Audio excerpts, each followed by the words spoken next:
민수기 11장 24절에 30절 말씀입니다. 같이 읽겠습니다. 모세가 나가서 주님께서 하신 말씀을 백성에게 전달하였다. 그는 백성의 장로들 가운데서 이름명을 불러 모아 그들을 장막에 둘러 세웠다.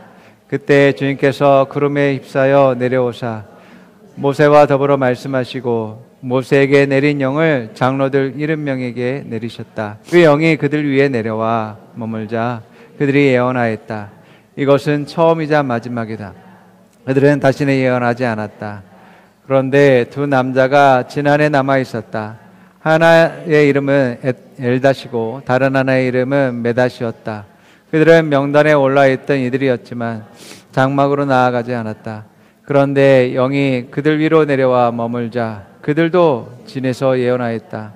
한 소년이 모세에게 달려와서 엘닷과 메닷이 진에서 예언하였다고 알렸다. 그러자 젊을 때부터 모세를 곁에서 모셔온 눈의 아들 여호수아가 나가서 모세에게 말하였다. 어른께서는 이 일을 말리셔야 합니다.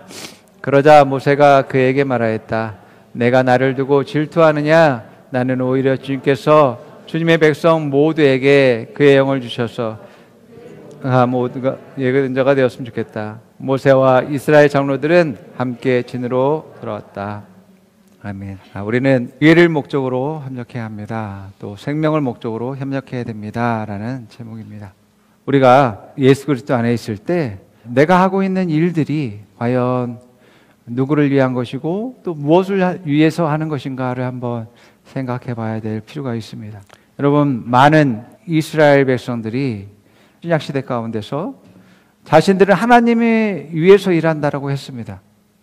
그러면서 백성들을 억압하고 백성들이 있는 것들을 빼앗고 또 죽이는 일들을 한 것을 보게 되어집니다. 신약시대뿐만 아니라 구약에서 북이스라엘의 아합 왕은 자기 왕궁에서 보여지는 아름다운 그러한 포도원 나봇의 포도원을 빼앗기 위해서 아내 이세벨의 간교한 계략을 써서 나봇을 죽이는 일들을 하고 그 포도원을 빼앗습니다. 처음에는 역당한 값을 치러서 보상하겠다고 했습니다. 그런데 나봇이 이것은 자신에게 조상이 물려준 기업이기 때문에 그것을 팔 수 없다라고 거절합니다. 자, 그러자 그 욕심에 탐욕에 눈이 먼 이 아합 왕이 이세벨의 그러한 간교한 계략을 써서 나봇을 죽입니다. 이제 나봇을 이제 구별해서 이제 백성들 앞에 세우고자 하는 그러한 거짓 계략을 세웁니다. 그래서 금식하게 하고 그에게 높은 직책을 세웁니다.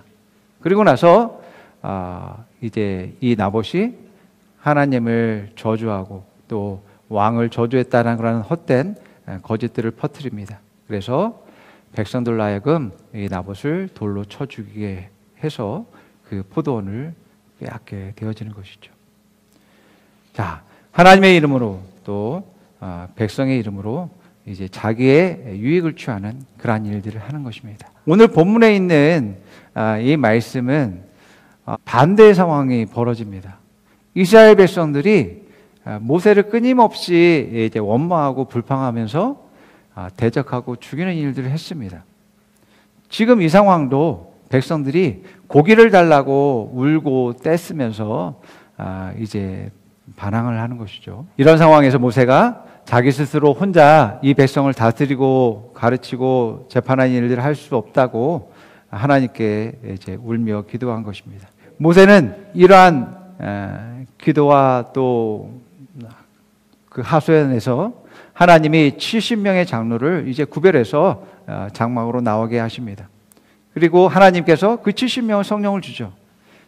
구약에서는 성령이 임한 증거가 바로 예언이었습니다. 신약에서는 방언이었지만 구약에서는 성령님이 각 사람에게 내릴 때 예언을 했습니다. 그래서 그 70명이 예언을 하게 되어집니다.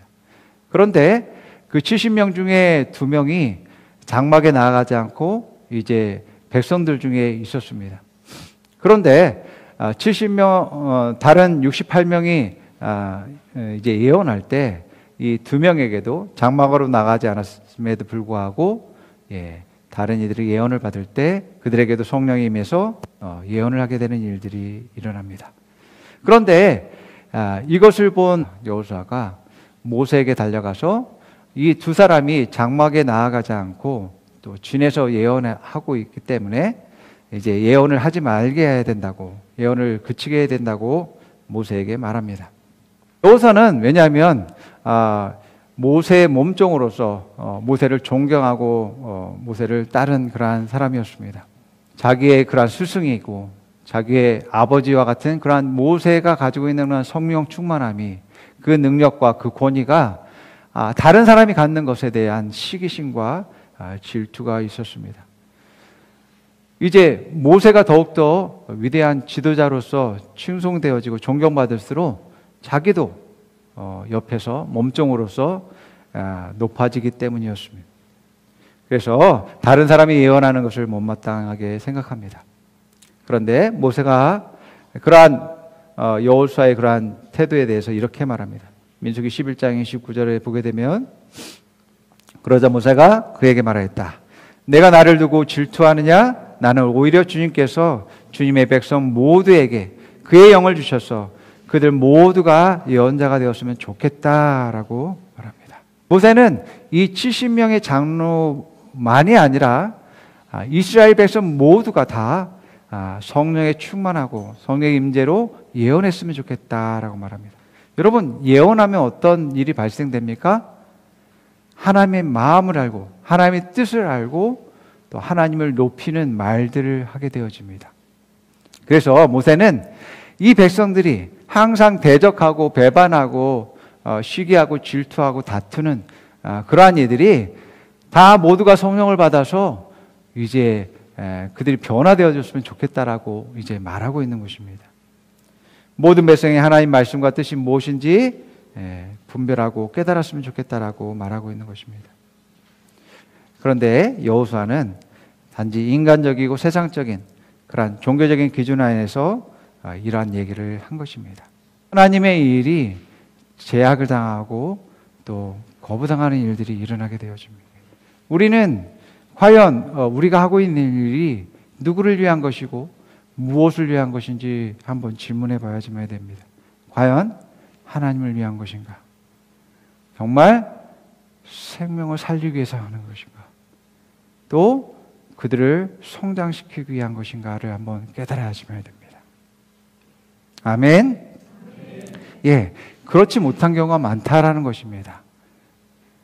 정말 모세처럼 모두가 다 성령 받아서 하나님의 마음을 알면 좋겠다라고 하는, 그것이 종교적이고 또 권위주의적이고 또 이제 시기심으로 말미암아 나만 가지고 있어야 돼라고 한다는 그러한 생각을 갖는 것이 옳지 못하다라고 하는 것입니다. 우리는 그 사람이 하나님을 제대로 만날 수 있고 그들이 더 하나님 안에서 더 성장하고 정말 부르심을 알고 성장할 수 있도록 하는 것을 선택할 수 있는 사람들이 되어야 된다는 거죠. 그게 교회의 온전한 목적이다라는 것입니다. 권위주의적이고 종교심을 내려놔야지만 된다라는 것입니다. 그래서 로마서 8장 28절은 이렇게 말합니다. 읽어봅니다. 하나님을 사랑하는 사람들, 곧 하나님의 뜻대로 부르심을 받은 사람들에게는 모든 일이 협력해서 선을 이룬다는 것을 우리는 압니다. 예, 그렇습니다. 사실 우리가 하나님의 영광을 위해서, 하나님 나라를 위해서, 하나님의 의를 위해서 하는 것이 중요한 것입니다. 누가 하는 것이 중요한 것이 아닙니다. 하나님의 뜻을 이루는 것과 하나님의 일을 이루는 것이 가장 핵심이고 중요한 것입니다. 물론 하나님의 그 일을 위해서 사람들을 택하시죠. 부르시죠. 그들을 세우시죠. 그들을 사용하시죠. 그런데 때때로 우리는 하나님이 불렀기 때문에, 세웠기 때문에 그 직책과 지위 아래서 우리는 하나님의 일을 제대로 하지 못합니다. 그것들에 가려져서 하나님의 일보다는 그 자리를 고수하고 유지하는 데 더 애쓰고 힘쓴다라는 것입니다. 많은 분들이 그 자리에 있기 때문에 또 그렇게 수고하고 헌신했기 때문에 교만한 마음들을 갖게 되어집니다. 그 교만이 하나님의 일을 방해하는 거죠. 여러분, 침례 요한은 예수님 앞에 보낸 자이고 또 예비하고 준비하는 자였습니다. 그래서 광야에서 이제 금식하며 또 구별된 그러한 시간들을 보내고 하나님과 함께하는 그런 삶을 살다가 이제 본격적인 요단강에서 침례를 주는 사역을 하게 되어집니다. 그런데 그때에 광야의 때와는 다르게 하나님께서 많은 사람들을 보내서 회개의 역사가 일어나게 되어지고 또 많은 사람들이 삶이 변화되어지고 주님께 돌아오는 일들이 일어나게 되어졌습니다. 그래서 많은 제자들이 생겼고 또 많은 백성들이 따랐고 종교 지도자들과 왕들까지도 이제 세례 요한의 영향을 받게 되어졌습니다. 이렇게 사역의 최고점에 이르렀을 때에 예수님이 오십니다. 그러더니 어느 날 그 예수님이 침례하는 그 사역을 베푸시면서 많은 사람들이 예수님을 따르기 시작합니다. 또 요한의 제자들, 침례 요한의 제자들도 예수님을 따르는 일로 발생하게 되어집니다. 침례 요한은 이렇게 말해요. 요한복음 3장 29절 30절에 신부를 취하는 자는 신랑이나 서서 신랑의 음성을 듣는 친구가 크게 기뻐하니 나는 이러한 기쁨으로 충만하노라. 그는 흥하여야 하겠고 나는 쇠하여야 하리라. 아멘. 침례 요한은 백성들이 예수님을 따르는 것을 기뻐한다라고 말합니다. 또 예수님이 침례를 주는 것은 너무나 당연한 것이다라고 생각했습니다. 뿐만 아니라 자신의 제자라 할지라도 예수님을 따르는 것에 대해서 기뻐했습니다. 왜 그러냐면, 어떻게 그럴 수 있냐면 그 사람이 정말 예수님을 발견하고 생명을 얻을 뿐만 아니라 그 안에서 더 성장하고 발전할 수 있다면 오케이, 얼마든지 그 사람을 축복하면서 보낼 수 있다라는 마음과 자세를 가지고 있었다는 것입니다. 이것은 침례 요한뿐만 아니라 예수님도 이러한 겸손과 온유의 자세를 가지고 있었음을 보게 되어집니다. 예수님이 침례 요한에게 이런 말하면서 우리가 하나님의 일을 하면서 이 사역에서 진짜 중요한 것이 무엇인지에 대해서 예수님이 우리를 깨닫게 하십니다. 마태복음 3장 13절에 15절입니다. 그때에 예수께서 요한에게 세례를 받으시려고 갈릴리를 떠나 요단강으로 요한을 찾아가셨다. 그러나 요한은 내가 선생께 세례를 받아야 할 터인데 선생께서 내게 오셨습니까? 라고 말하셨습니다. 예수께서 그에게 말씀하셨다.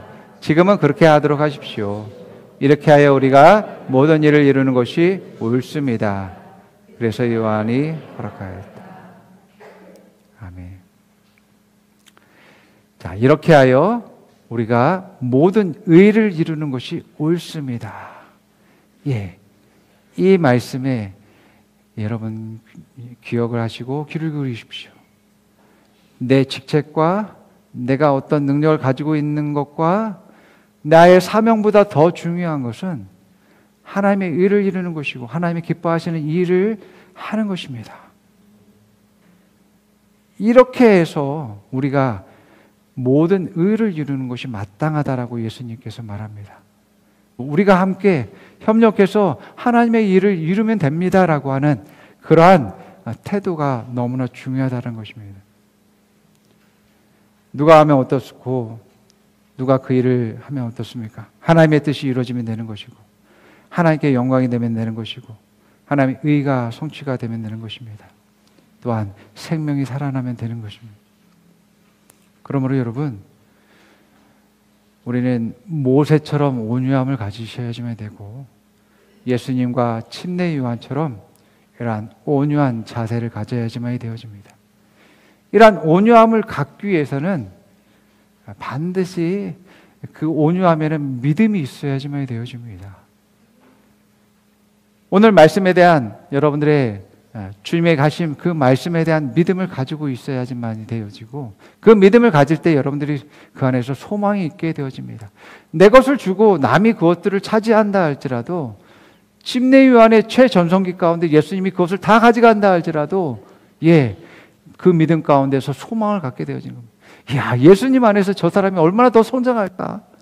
예수님 안에서 더 사람이 얼마나 또 쓰임받고 또 하나님의 일들을 이룰까? 너무나 기쁘다. 소망이 넘친다. 비전이 있어 라고 그런 마음을 갖게 되어지는 것입니다. 빼앗기는 것이 아니라 더 하나님 나라의 차원에서 그것이 더 확장되고 증가되는 것을 볼 수 있는 것입니다.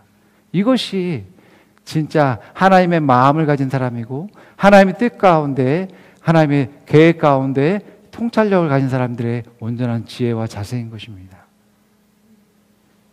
그러므로 여러분, 이러한 온유함을 가지시는 여러분 되기를 축원합니다. 하나님을 사랑하는 사람들과 하나님의 뜻대로 하는 사람들, 하나님의 부르심에 응답하는 사람들은 바로 이러한 마음을 갖고 있기 때문에 협력할 수 있는 거예요. 내게 주어진 그러한 사명이 아님에도 불구하고 그것이 얼마나 하나님 나라에서 가치가 있고 귀중한지를 그것을 알기 때문에 같이 얼마든지 협력할 수 있는 것입니다. 우리가 무엇을 위해서 협력합니까? 바로 하나님의 참된 의, 선하심을 위해서입니다. 하나님 말씀과 뜻을 위해서입니다. 그러면 그 뜻은 무엇인데요? 생명을 살리는 것입니다. 우리 하나님 나라와 하나님의 의를 위해서, 하나님의 영광을 위해서라고 하지만 생명을 선택하잖아요. 많은 교회와 사역자들이 잘못 선택하는 것은 하나님의 의를 위해서, 하나님의 영광을 위해서라고 하지만 생명을 살리지 않아요. 그것은 잘못된 것입니다. 그것은 하나님이 원하지 않는 것입니다. 하나님의 뜻이 아닙니다. 그것은 종교심이에요, 종교심. 우리는 서로 경쟁하지 않습니다. 하나님의 뜻과 부르심을 깨달아서 우리는 서로 협력할 뿐입니다. 그 의를 이루고 생명을 살리는 일들을 하기 위해서 그들이 더욱더 예수 그리스도 안에 더 성장할 것을 우리는 바라고 그것을 위해서 같이 하나 되는 것이죠. 오직 주님께서 여러분들을 부르셔서 한 사람 한 사람을 부르시고 택하셔서 하나 되게 하시고 한 마음 갖게 하셔서 이 일들을 이루게 하신 것임을 보게 되어집니다. 여러분, 같은 부르심이 없으면 우리가 협력할 수 없고 자기의 부르심만 주장하고 시기하고 경쟁할 수밖에 없을 것입니다. 우리가 협력해서 무엇을 이룰지에 대해서 여러분들이 오늘 말씀에서 통해서 더욱더 깨닫기를 바랍니다. 우리가 협력해서 우리가 추구하는 것은 바로 생명을 살리는 것이고 생명을 더욱더 세우고 성장시키는 일임을 여러분들 기억하기 바랍니다. 이 부르심을 향해서 여러분들이 끝까지 충성되게 주님을 따라갈 수 있는 여러분 되기를 축원합니다. 자, 여러분, 예수님도 사역 가운데서 귀신을 쫓아내고 또 많은 능력을 행했지만 모든 사람이 예수님을 따른 것은 아니었어요. 모든 사람이 예수님을 따르지 않았지만 예수님은 그렇다 할지라도 그들을 거부하거나 거절하지 않았음을 보게 되어집니다. 어떤 이들이 예수님의 이름으로 귀신을 쫓아냈어요. 근데 이 사람들은 예수님의 이름으로 귀신을 쫓아냈음에도 불구하고 예수님을 따르지 않았어요. 그랬기 때문에 예수님의 제자인 요한이 예수님을 따르지 않는 그 사람들을 책망했습니다. 너희들이 예수님의 이름으로 귀신을 쫓아내면서 왜 예수님을 따르지 않아? 너희들 예수님의 이름으로 귀신 쫓아내는 일 하지 마 라고 했습니다. 그런데 예수님이 이렇게 얘기합니다. 마가복음 9장 38절에 41절 한번 읽어봅니다. 요한이 예수께 말하였다. 선생님, 어떤 사람이 선생님의 이름으로 귀신을 쫓아내는 것을 우리가 보았습니다. 그런데 그 사람은 우리를 따르는 사람이 아니므로 우리는 그가 그런 일을 하지 못하게 막았습니다. 그러나 예수님께서는 이렇게 말씀하셨다. 막지 말아라. 내 이름으로 기적을 행하고 나서 쉬이 나를 욕할 사람은 아무것도 없기 때문이다. 우리를 반대하지 않는 사람은 우리를 지지하는 사람이다. 내가 진정으로 너희에게 말한다.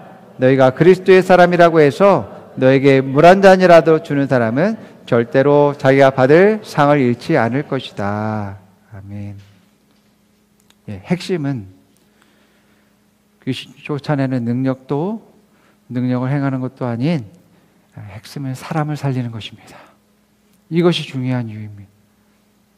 나를 따르지 않아도, 우리가 함께하지 않아도, 다른 일을 한다 할지라도, 다른 부르심이 있다 할지라도 생명이 살아나고 그들이 성장하며 또 하나님 나라가 세워진다라는 것은 우리가 모두가 이 일에 연합되고 하나 되고 서로 존중해야 될 마땅한 것임을 말씀하고 있습니다. 여러분, 자기 부르심이 아님에도 불구하고 다른 사람의 그런 부르심에 대해서 감동을 받아서 자기 일처럼 여기고 자기 것처럼 여기고 그래서 섬기고 봉사하며 이것이야말로 축복을 배가 되게 하고 더 큰 상급과 또 하나님의 은혜를 받는 지혜로운 사람이다라고 하는 것입니다. 여러분은 여러분의 축복에 그런 몫이 있을 수 있습니다. 그 부르심 안에서 그 일들을 감당했을 때 그 축복의 몫이 있습니다. 상급의 몫이 있습니다. 그러나 나의 부르심이 아닌 다른 사람의 부르심을 위해서 내가 그 일들을 했다? 그것은 그 사람의 부르심에 주어진 그 축복들을 내가 갖는 것입니다. 예수님 말씀하셨어요. 선지자 이름으로 선지자를 영접하면 선지자의 상을 준다라고 말합니다. 의인의 이름으로 의인을 영접하는 자가 또 의인의 상을 받는다라고 말합니다. 아주 작은 것이라 할지라도 그것은 나에게 한 것이고 내가 그것을 반드시 갚겠다라고 말씀하십니다. 그러므로 여러분, 지혜로운 분이라면 다른 사람의 부르심에 대해서 감동이 있다 할 때 내가 그것을 섬기고 봉사하면 그 사람의 부르심에 대한 상급과 축복을 내가 얻는 것입니다. 이것이 지혜로운 사람입니다. 하늘의 보화를 쌓는 사람의 그러한 자세와 태도인 것입니다. 여러분, 저는 저의 자녀들이 성장하고 발달하는 데 있어서 제가 다 할 수도 없을 뿐만 아니라 다 한다는 생각을 가지고 있지 않습니다. 나는 많은 분들의 참여와 또 도움과 섬김과 헌신들이 필요합니다. 저의 그러한 부르심에 같이 공감하고 같이 동참하신 그러한 분들이 더욱더 많아졌으면 좋겠습니다. 제가 그런 이유는 제가 높아지기 위함도 아니고 제 명예를 쌓기 위함도 아니고 오직 한 가지, 이 자녀들이 예수 그리스도의 생명을 가지고 더욱더 아름답게 성장해서 정말 이들은 정말 이 사회에서 버림받았다 할지라도 정말 하나님의 사랑 안에서 그 사랑으로 더욱더 성장해서 세상을 전복하고 다스려서 생명을 살리고 세우는 이들로 쓰임받기를 원하는 단 한 가지 목적입니다. 이것을 위해서 함께 부르심 받고 함께하는 그런 사람들이 있으면 좋겠다는 그런 마음입니다. 그래서 생명을 살리고 세우는 일들에 협력해서 선을 이루는 이 가치가 얼마나 존귀하고 아름다운지 모릅니다. 그것을 통해서 나는 하나님의 역사와 은혜를 발견할 것입니다. 왜냐하면 내 능력이 아니기 때문에, 내 실력과 지혜가 아니기 때문에 하나님 하시는 일들을 내가 보게 되는 것이죠. 내가 그 일이 이루어졌다라고 해서 교만할 수 없는 것입니다. 나의 온유함과 겸손함이 협력자들과 함께하는 자들과 그 일들을 이룰 수 있게 되는 것입니다. 만약 여러분들이 교만한다면, 시기하고 질투하고 다툰다면 이러한 하나님의 은혜와 또 협력해서 선을 이루는 것을 알지 못할 것입니다. 여러분들은 겸손하고 이 온유한 마음들을 가지시기 바랍니다. 모세처럼 온유하시기 바랍니다. 침례 요한과 예수님처럼 겸손하시기 바랍니다. 온유하시기 바랍니다. 이것이 여러분들이 계속 성장할 수 있고 발전할 수 있으며, 예수님은 뭐라고 말하냐면 온유한 자가 땅을 차지한다라고 말합니다. 땅을 기업으로 얻는다라고 말씀하고 있습니다. 땅을 정복하고 다스린다라고 말하고 있습니다. 인간적으로, 세상적으로는 이거 도저히 이해가 안 돼요. 순둥이가 온통 착하기만 한 사람이 어떻게 세상을 지배할 수 있고 다스릴 수 있다는 말인가? 이해가 되지 않습니다. 그러나 하나님이 함께 하시고 역사하시고 또 하나님이 감동 주시게 함으로 말미암아 또 협력해서 선을 이루게 함을 통해서 우리는 이러한 하나님의 뜻을 이루는 그러한 일들을 하게 될 것입니다. 그러므로 여러분들 이러한 협력해서 선을 이루는 그러한 지혜를 얻기를 바랍니다. 온유하고 겸손한 여러분 되기를 축원합니다. 자, 우리 함께 고백해 봅니다. 나에게는 부르심이 있습니다. 하나님의 뜻을 이루는 것입니다. 하나님의 일을 성취하는 것입니다. 하나님 나라를 위한 것입니다.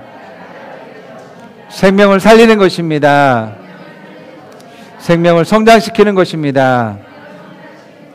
나는 온유합니다. 나는 모세처럼 온유합니다. 모든 상황에서 믿음을 선택합니다. 인내를 선택합니다. 소망을 갖고 있습니다. 나는 협력해서 선을 이룹니다. 부르심에 협력합니다. 선하심에 협력합니다. 하나님 나라에 협력합니다. 아멘. 옆 사람에게 우리 함께 말해봅니다. 당신과 나는 같은 부르심이 있습니다. 우리는 협력해서 선을 이룹니다. 생명을 살리는 데 협력합니다. 생명을 성장시키는 데 협력합니다. 하나님 나라를 위해서 협력합니다. 아멘. 우리 잠깐 말씀을 기억하면서 기도하겠습니다.